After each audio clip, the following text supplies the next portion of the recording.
Sermon number 17. About those who sit for dispensation of justice among people, but are not fit for it.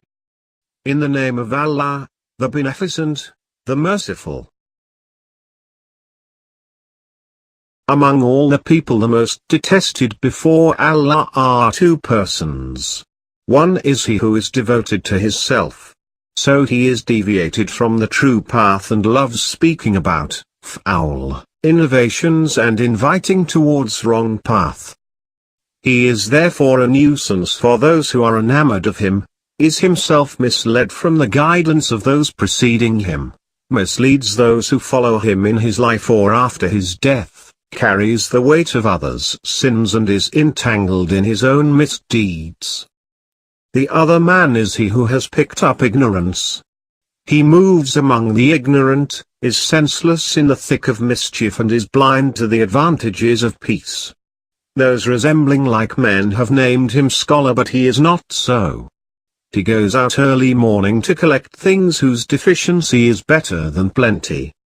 Till when he has quenched his thirst from polluted water and acquired meaningless things. He sits among the people as a judge responsible for solving whatever is confusing to the others. If an ambiguous problem is presented before him, he manages shabby argument about it of his own accord, and passes judgment on its basis.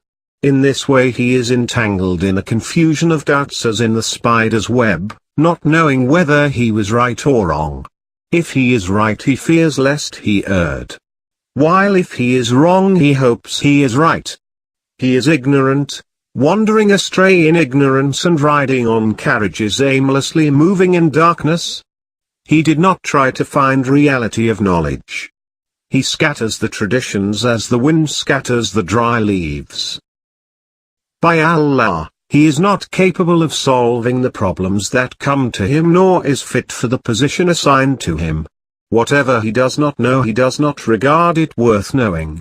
He does not realize that what is beyond his reach is within the reach of others. If anything is not clear to him, he keeps quiet over it because he knows his own ignorance. Lost lives are crying against his unjust verdicts, and properties that have been wrongly disposed of are grumbling against him. I complain to Allah about persons who live ignorant and die misguided. For them nothing is more worthless than Quran if it is recited as it should be recited, nor anything more valuable than the Quran if its verses are removed from their places, nor anything more vicious than virtue nor more virtuous than vice.